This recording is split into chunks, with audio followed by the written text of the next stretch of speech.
Où il vient, personne ne sait où il va. Guidé par son instinct à la recherche d'un autre endroit. Comme le vent, il se déplace sans vraiment trouver sa place, pendant que les regards s'effacent quand sa caravane passe.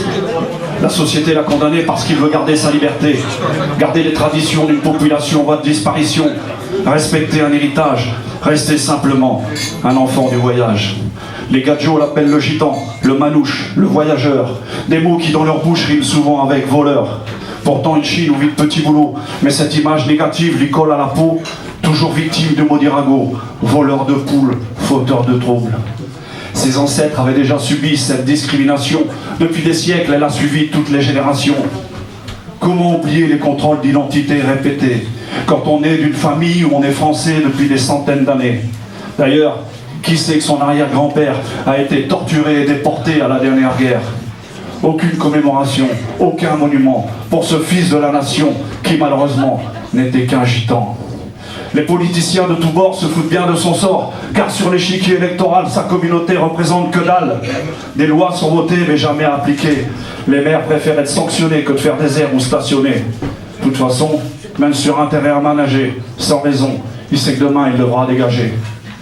À la mauvaise foi s'ajoute le manque de volonté. Parfois il doute et se demande s'il est vraiment français.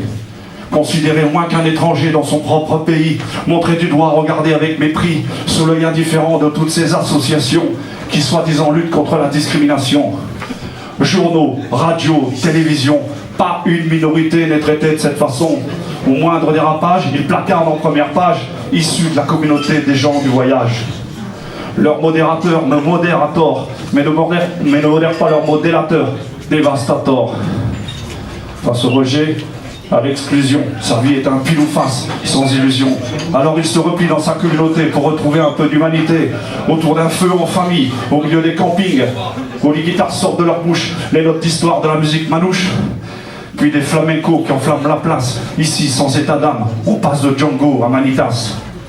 Les enfants de la prochaine génération observent leurs parents pleins d'admiration, en se demandant à juste raison qui sont les méchants et qui sont les bons.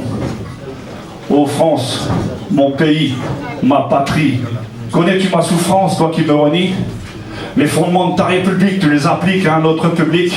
Durant 103 ans, ta clique affichait les gitans comme une sous-population, gardée anthropométrique, livrée de circulation, pire qu'un bracelet électronique sans condamnation, où on nique ta liberté juste pour un tampon. Après ça, tu veux nous donner des leçons de morale, nous apprendre des valeurs, mais tu trouves anormal quand on parle de respect et de parole d'honneur. Demain, je vais reprendre la route. Ton baratin n'enlèvera pas mes doutes. Si tu as envie de me connaître, viens me voir.